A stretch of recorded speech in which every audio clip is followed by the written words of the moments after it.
Hi everyone, I'm Courtney Herring and I'm a therapist here at Worcester Youth and Family Counseling Services. Today I'm going to be walking you through different categories of coping skills, when to use them, and some examples. So our first category is self-soothing. This is particularly helpful with anxious thoughts to bring us to a calm state. So these are things that are super simple to do within your household. A lot of times you will have access to different things that we can use.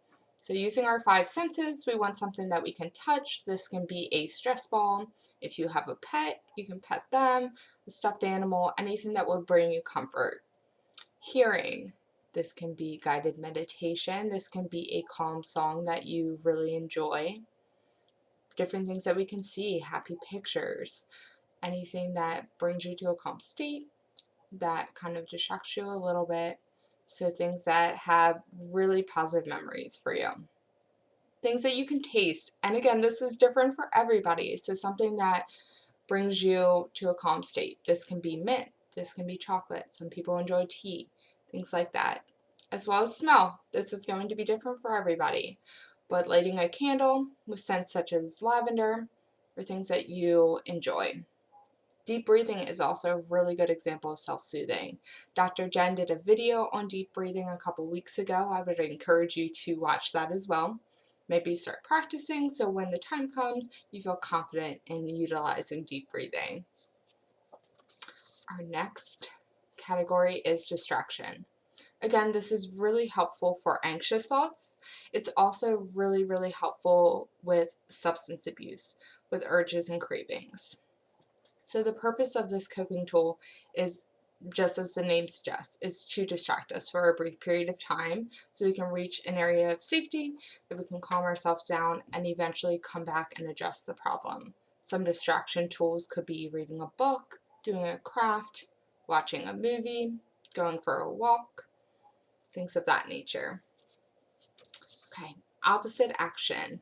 This is really helpful for depressive thoughts, things such as like low self-esteem, when we're thinking kind of negative about ourselves.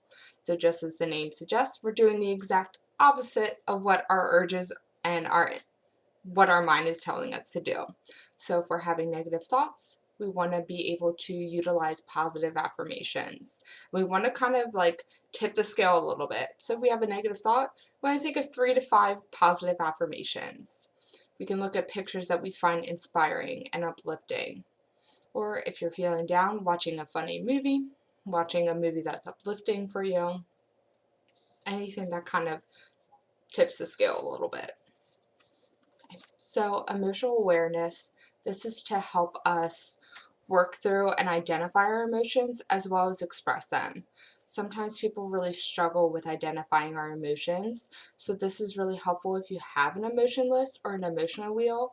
So if you are starting to feel something and you're like, I don't know what's happening to me, looking at the emotion list and identifying that emotion, which can be really helpful with learning how to cope with that. Journaling, so writing down those thoughts, writing down those feelings, and seeing it in a journal is really beneficial because then it's on a piece of paper and it's outside of your mind. As well as art expression. So if you're struggling with identifying emotions, sometimes creating a picture and putting that into art is really helpful to identify and express that feeling. All right. Lastly is mindfulness. So this is really helpful for anxious thoughts because it's the art of bringing us back to the present time.